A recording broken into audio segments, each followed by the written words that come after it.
Hey everyone, it's Connor Mitchell and welcome to another episode of 24 Days of Techcember. This episode, we are going to be looking at the top 5 tech that you can get for under $1,000. So anyway, let's not waste any time and let's get right into the top 5.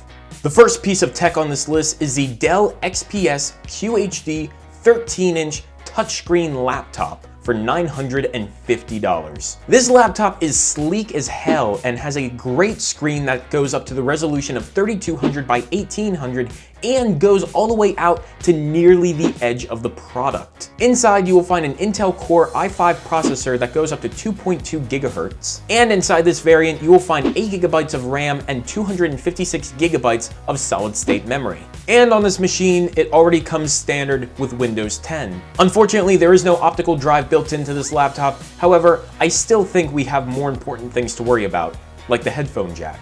The LG 55UH 7700 4K TV is a great buy for only $900. It's not often that you find a 4K TV of this size and quality for under $1,000. This LG TV has an LED backlight as well as a 240 Hz refresh rate, which will get you very clear motion. In terms of being a smart TV, this TV is powered by WebOS 3.0. This will be able to give your TV additional features which will be able to allow you to access additional content directly through the TV without an external box. And it also has an HDR enhanced display, so that way if you are viewing content that is HDR compatible, you are going to get a much wider range of brightness and much sharper colors as a result. DJI came out with the DJI Mavic Pro this year, which took everything we knew and loved about the Phantom and shrunk it into a foldable drone that is practically pocketable. Aside from being small and pocketable, this drone is fast and powerful. This drone can fly up to 40 miles per hour and fly up to 4 miles away from you and your remote.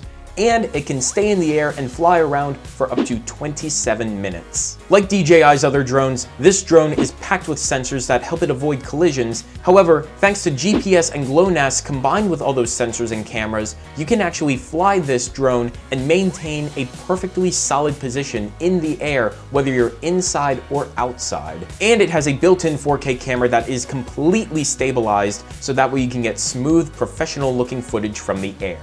If you're familiar with the Roomba, the Dyson 360i vacuum is pretty much the same thing. In fact, for most robotic vacuums out there, it's pretty much the same story. However, for Dyson, they do have a cool feature that's actually given away in the name. Using the 360-degree camera that's on top of the vacuum, the Dyson is better able to map out a room and follow a path that will help it avoid any kind of collisions while it's cleaning. The Dyson 360 will dock itself when it's finished or low on power. It'll take about 2.5 hours to charge this vacuum, and once it's finished, it will be able to keep going and vacuum for an additional 75 minutes on a full charge. And you can also set up a schedule through the Dyson app, so that way your vacuum doesn't think 3 a.m. is a great time to do vacuuming.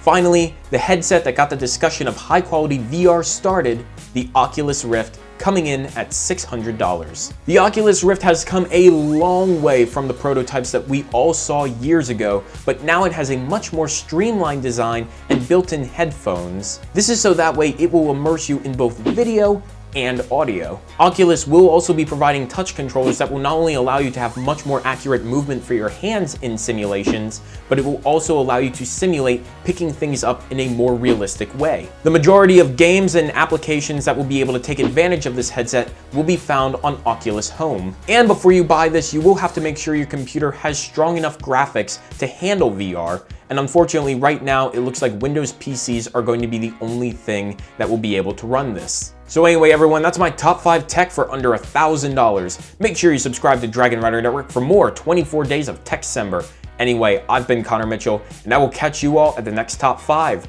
See you then.